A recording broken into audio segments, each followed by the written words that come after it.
قتل بھی اس طریقے سے ہر آدمی اپنے عزیز کو اپنے ہاتھ سے قتل کرے. مثلا زید ابن خطاب میرا بھائی میرے حوالے کرو میں قتل کروں گا. علی کو کہو کہ وہ عقیل کو قتل کرے. ابو بکر کو کہو بیٹے عبد الرحمان کو قتل کرے. آپ اپنے چچا عباس کو قتل کریں. یہ رائے حضرت عمر رضی اللہ تعالیٰ عنہ. آپ نے فرمایا کوئی اور اس رائے کی تائید کرتا ہے تو تفسیر السراج المنیر وغیرہ میں السراج المنیر وغیرہ میں ہے کہ صرف ایک ووٹ ملا حضرت عمر رضی اللہ تعالیٰ عنہ کو سعد ابن معاذ کا رضی اللہ تعالیٰ. سعد ابن معاذ انہوں نے کہا حضرت میں ان کی تائید کروں اور کوئی نہ بولے. ابو بکر صدیق رضی اللہ تعالیٰ عنہ بڑے حلیم متبع ٹھنڈے مزاج کے بزرگ. آپ نے فرمایا ابو بکر تو کیا کہتا ہے؟ کہنے لگے حضرت عمر کی رائے بھی غلط نہیں ہے. رائے غلط نہیں ہے جو اس نے کہا بالکل صحیح ہے. لیکن حضرت تصویر کا دوسرا رخ بھی دیکھنا چاہیے. یہ ہمارے پاس قیدی ہیں. ان کو قتل کریں گے تو کافروں کے جذبات اور ابھریں گے کہ قیدیوں کو قتل کر ڈالا.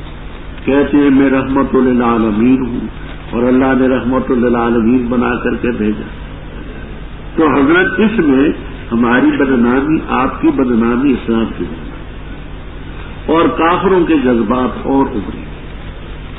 اس کی بجائے ان کو چھوڑ دیا جائے یا فدیہ لے کر کے رہا کر دیا جائے تو کافروں کی شدت میں کمی آئے گی. ہو سکتا ہے کہ یہ لوگ بھی کسی وقت مسلمان ہوں. حضرت صلی اللہ علیہ وسلم کی بھی یہ رائے, اکثریت نے یہ رائے. اللہ تعالیٰ کو رائے حضرت عمر کی پسند. اس سلسلے میں فرمایا ما کان لنبی, نبی صلی اللہ علیہ وسلم کو حق نہ تھا کہ ان کے پاس قیدی ہوتے اسرا اسیر ان کی جمع حتیٰ یسخن فی الارض, حتیٰ کہ ان کا خون بہا دیتا زمین میں. تم چاہتے ہو دنیا کا سامان, یہ تم نے کہا کہ کچھ ان سے فدیہ لے کر کے. کتنا فدیہ لیا؟ ابو داؤد وغیرہ کی روایت میں کہ 400 درہم فی کس. جن کے پاس درائم نہ تھے ان کو کہا کہ تم ان لوگوں کو لکھنا سکھا. تو 400 درہم لے کر کے فی کس. اللہ ارادہ کرتے آخرت کا واللہ واجب. آگے فرمایا اگر نہ ہوتی نوشت رب کی طرف سے جو طے ہو چکی ہے تو البتہ تم ہی پہنچا فی ما اخذتم عذاب. جہاں روح المعانی کبیر اور تفسیروں میں بڑی بات بیان القرآن تک روایتیں موجود ہیں. مسلم وغیرہ کے سامنے کوئی درخت تھا جہاں یہ گفتگو ہوئی بدر. آپ نے فرمایا کہ خدا کا عذاب اس درخت تک آ چکا تھا, اگر آتا تو عمر کے بغیر معاذ کے بغیر کوئی نہ بچے. اب سوال یہ کہ آپ کا کیا ہوتا؟ تو روح المعانی بیان القرآن میں کہ آپ تو نبی معصوم ہیں, آپ پر عذاب ما کان اللہ لیعذبہم وانت فیہم. اللہ تعالیٰ ان کو سزا نہیں دیتا جبکہ تو موجود ہو. تو خدا کے پیغمبر پر تو عذاب آ ہی نہیں سکتا. عذاب آتا تو ان پر آتا جنہوں نے فدیے کے لالچ میں ایک پہلو اختیار کیا. آپ معصوم کیا پڑھنا. روح المعانی بیان القرآن وغیرہ میں تصویر کیونکہ انہوں نے فدیے کو پسند کیا. ہر اگر دنیا کی طرف جھکے. آپ معصوم ہیں, آپ نے ان کی رائے کی تعیین کی, آپ بچ گئے. اب یہ صدقہ کا کیا معنی؟ تو بڑی تفصیل ہے, میں چند باتیں عرض کرتا ہوں. کبیر, روح المعانی, البحر المحیط, ابو شہود, واحد عثمانیہ وغیرہ وغیرہ میں بھی ایک یہ کہ فیما سبق یہ ہے کہ آپ پہلے پڑھ چکے ما کان اللہ لیعذبہم وانت، کہ پیغمبر کی موجودگی میں عذاب نہیں آتا. اگر یہ بات پہلے سے نہ طے ہو چکی ہوتی تو پر عذاب آ چکتا. ایک بات. دوسری بات یہ ہے کہ یہ سارے بدری ہیں، اور بدریوں کے متعلق یہ ہے کہ منو معاشے تم فقط غفر کو. بخاری کی روایت ہے آل بدر کو رب نے بخش، اور یہ سب بدری یہ پہلے سے طے شدہ ہے. دو. تیسری بات یہ ہے کہ ان کی یہ رائے اجتہادی تھی. مجتہد سے جو غلطی ہو اس پر سزا نہیں. اگر مصیب ہو تو 2 اجر، مفتی ہو تو 1 اجر. تو یہ اجتہاد تھا. ٹھیک. چوتھی بات یہ ہے کہ اللہ تعالی کی طرف سے پہلے یہ طے ہو چکا تھا کہ فدیہ لینا اما منن بعد و اما، تو پہلے سے جو بات طے تھی کہ فدیہ بعد کو جائز ہو جائے گا، اس لیے انہوں نے وہ فدیہ لیا. تو اللہ سے یہ طے شدہ تھا کہ فدیہ جائز ہو جائے گا، لہذا سزا. باقی بات یہ ہے کہ جس چیز پر صحیح حکم نہ ہو رب کا اس پر سزا نہیں. یہ ان کی رائے تھی، صحیح حکم نہ.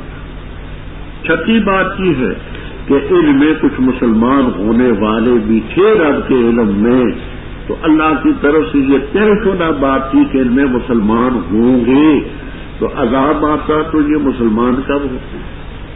یہ مختصر باتیں میں نے عرض کر دی ہیں باحوالہ. بس کھاؤ جو چیز تم غنیمت حاصل کی، حلال طیب.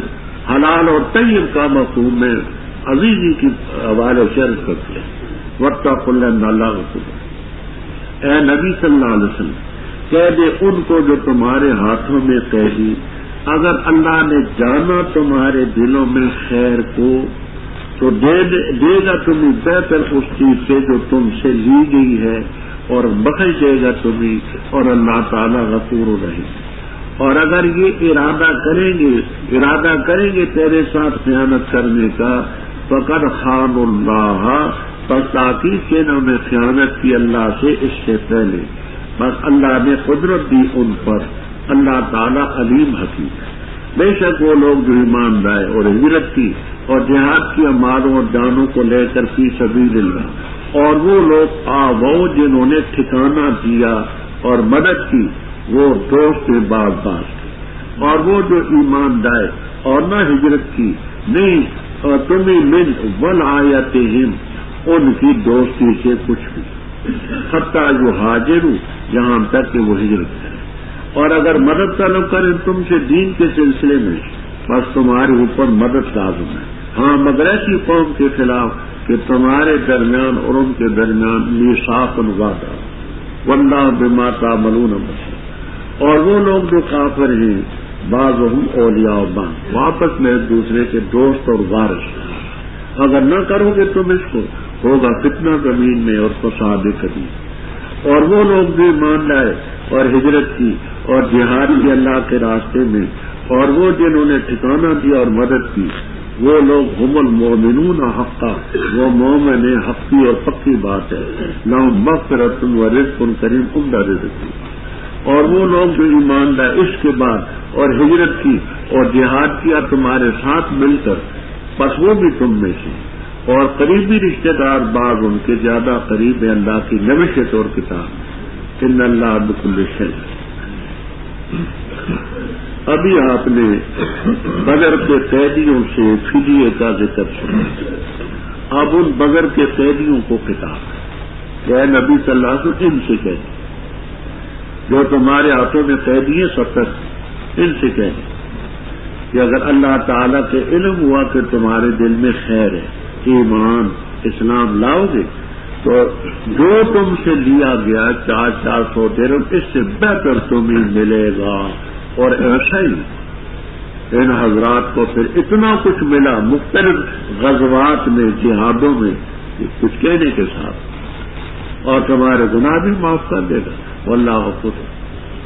اور اگر یہ ارادہ کریں گے تیرے ساتھ خیانت کرنے کی، فقد خان اللہ، اے فقد خان اللہ بالکفر من قبل، یہ لفظ آپ کے انشاءاللہ جلالین تک نہیں، انہوں نے کفر کر کے رب سے بھی خیانت کی ہے، تو اللہ نے ان پر قدرت دی تمہیں، واللہ علیم۔ آگے رب تعالیٰ فرماتے ہیں پہلے حکم یہ تھا کہ آپ نے مہاجرین اور انصار کو آپس میں بھائی بھائی بنایا، اس کو کہتے مواخات، کیونکہ نہ اس کی برادری مسلمان ہوئی ہوتی نہ اس کی، یہ مرتا یہ وارث، یہ مرتا یہ۔ پھر جب مہاجرین کے بھی لوگ مسلمان ہو گئے، انصار کے بھی، تو آخر میں یہ آیت جو آئے گی، اب اولی الارحام کو ملے گی وراثت، اس مواخات کی وراثت نہیں ہے۔ پہلے مواخات کی وجہ سے جو بھائی چارے کی تھی، اس کی وجہ سے نہیں تھی۔ فرمایا جو لوگ مومن ہجرت کی، جہاد کیا مال و جانوں کو لے کر فی سبیل اللہ، اور جنہوں نے اپنے گھروں میں ٹھکانہ دیا، آوا یووی ایوا، اپنے گھروں میں مہاجرین کو ٹھکانہ دیا اور مدد کی، یہ آپس میں ایک دوسرے کے وارث ہیں۔ اور وہ مومن جنہوں نے ہجرت نہیں کی، ان کی دوستی تمہارے ساتھ نہیں، وہ وارث نہیں بن سکتے حتیٰ جہاد۔ آپ دیکھیے بات سمجھیے، ایک مسلمان ہے، وہ ہجرت کر کے دار اسلام میں آتا ہے، اس کا بھائی یا باپ دار حرب میں، تو اب اس سلسلے میں یہ جو دار اسلام میں مسلمان بھائی مرا، اس کا وہ بھائی جو دار حرب میں ہے مسلمان، وراثت نہیں ملی۔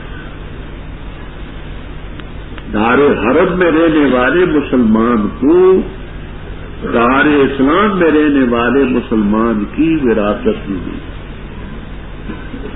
عام کتابوں میں تو ہے کہ وراثت سے مانے 4 چیزیں، شریفیہ میں ہے 5 چیزیں۔ 4 چیزیں مانے ارث، ایک اختلاف دین، ایک مسلمان دوسرا کافر، یہ وراثت نہیں۔ دوسرا ہے اختلاف دارین، ایک دار اسلام میں رہتے، ایک دار حرب میں رہتا ہے، ایک دوسرے کے وارث میں۔ تیسرا ہے رقیت، غلام ہے، غلام ہے ایک، دوسرا آزاد ہے، اس کی اپنی ملی۔ چوتھا ہے قتل، یہ قتل کے بعد دیت وغیرہ ہے، اس سلسلے میں اس کو بھی ملے، یہ عام کتابوں میں۔ 5ویں چیز جو بیان کی ہے سید شریف جرجانی رحم اللہ تعالی نے شریفیہ میں، وہ ہے کہ مان ارث ہو کون ہی من اولاد نبی، نبی صلی اللہ علیہ وسلم کی اولاد میں ہونا، یہ بھی مان ارث ہے۔ نحنو معاشر الانبیاء لا نرث وفی روایت لا نورث، تو نبی کی اولاد میں ہونا یہ نبی کی وراثت سے محرومیت کی گئی۔ 5 مانے، فرمایا وراثت تو نہیں ملے گی، لیکن انسان سبوتم، اگر دار حرب کا مسلمان، اب دار حرب کیا ہے، دار اسلام کیا ہے، اس میں بڑی طویل بات، میں ملخص بات عرض کرتا ہوں۔ دار اسلام اس کو کہتے ہیں جس میں من وہن الف سے لے کر کے یا تک اسلام کے سب قانون نافذ ہیں۔ ہماری بدقسمتی سے ایک ملک بھی اس وقت دار الاسلام ہے۔ دار حرب اس کو کہتے ہیں جہاں مسلمانوں کو شعائر دین ادا کرنے کی اجازت نہ۔ اس وقت ایسا ملک بھی کم ہے کہ نماز سے روکے کوئی، آپ کو زکات دینے سے روکے، ہاں بعض جگہوں میں قربانی وغیرہ نہیں کرنے دیتے، لیکن باقی جو شاعر دین ہیں ان پر کوئی پابندی نہ تو صحیح معنی میں کوئی دار اسلام ہے، نہ کوئی صحیح معنی میں دارالحرب ہے۔ یہ ہماری انتہائی بدبختی ہے۔ 50 سے زیادہ ملک ہمارے ہیں لیکن کوئی بھی دارالاسلام نہیں۔ اچھا، تو اگر دار حرب کا مسلمان تم سے مدد طلب کرے پھر دینی سلسلے میں فعلیکم النصر، یہ تمہارے اوپر ان کی مدد ہوگی، مگر اس وقت مدد نہیں دے سکتے کہ اور اس قوم کے خلاف مدد نہیں دے سکتے ان کی کہ تمہارے اور ان کے درمیان عہد ہوتا ہے۔ اب تو ہے ساری خباثت کی سیاست ہے، قوموں کے ساتھ معاہدے بھی ہیں، سمجھ آئی، اندر اندر مخالفت کی، قرآن اور اسلام کے حروف کے ساتھ دوستی کرو تو کھلی کرو، دشمنی کرو تو کھلی کرو، اوپر سے میثاق ہے، اندر سے خلاف ورزی۔ انہی چیزوں نے مسلمان قوم کو ذلیل بھی کیا اور اس کا وبال بھی کیا۔ واللہ بما تعملون، فرمایا وہ لوگ جو کافر ہیں وہ دوست بازداشت، الا تفعلوا ہو کی زمین راج بسوئے نصر، فعلیکم النصر، اگر تم یہ نصر نہ کرو گے، مدد نہ کرو گے، فتنہ ہوگا زمین، مسلمانوں کا جینا حرام ہو جائے، وہ فساد ہو جائے۔ آگے توجہ سے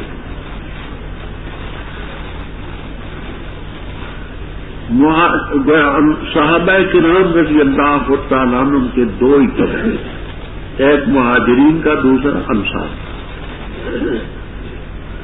رب تعالیٰ فرماتے والذین آمنوا، وہ لوگ جو ایمان لائے، وہاجروا، اور انہوں نے ہجرت کی، وجاہدوا فی سبیل اللہ، اللہ کے راستے میں انہوں نے جہاد کیا۔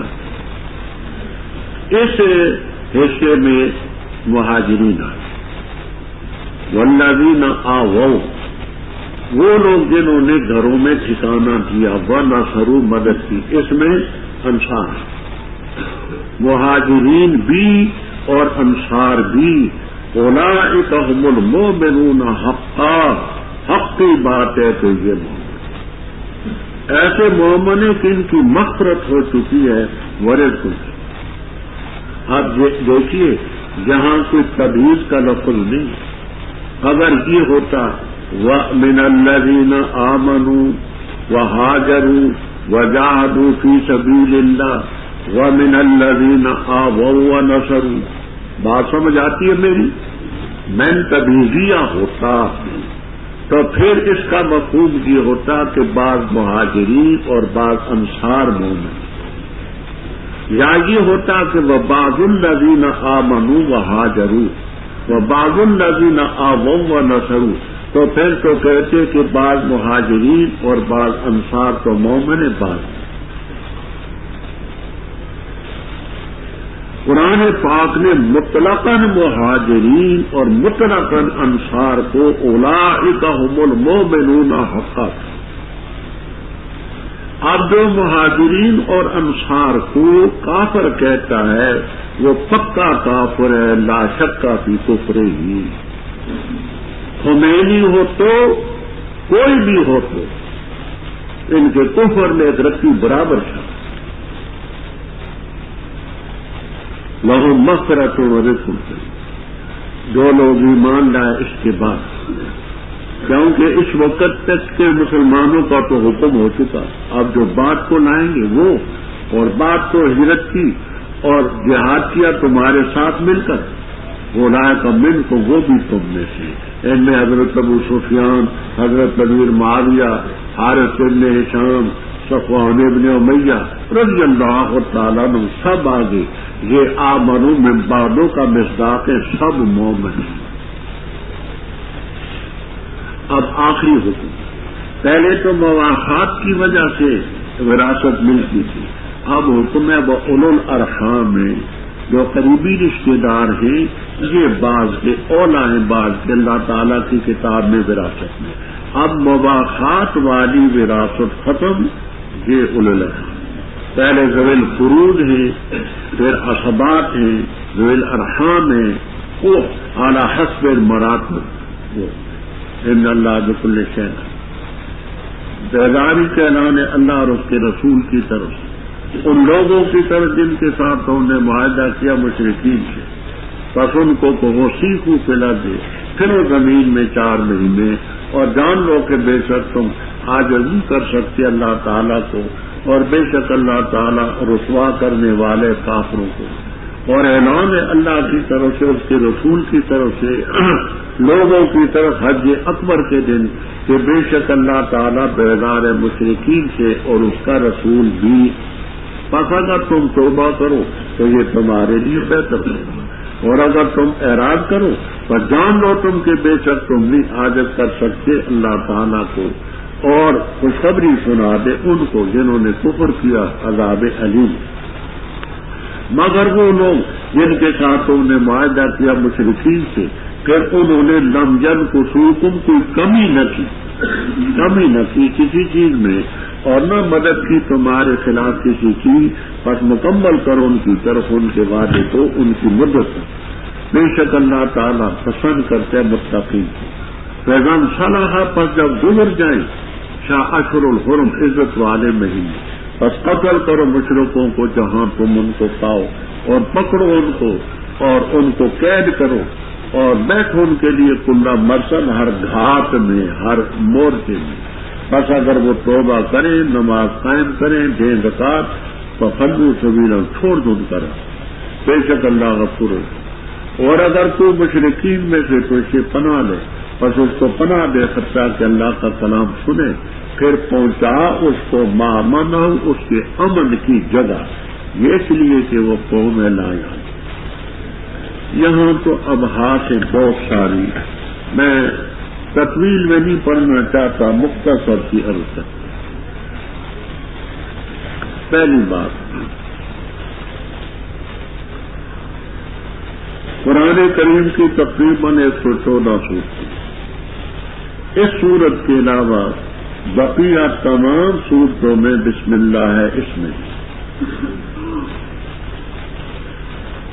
وجہ اس کی حدیثوں میں، تفسیر کی کتابوں میں موجود ہے، مذکور ہے، زیادہ بسط سے روایتیں در منصور وغیرہ میں منقول ہے کہ حضرت عثمان رضی اللہ تعالیٰ عنہ جنہوں نے قرآن پاک کی یہ ترتیب دی جو ہمارے سامنے، ان سے پوچھا گیا کہ حضرت اس میں آپ نے بسم اللہ کیوں نہیں؟ آپ کا جذبہ اعلیٰ وجل کمال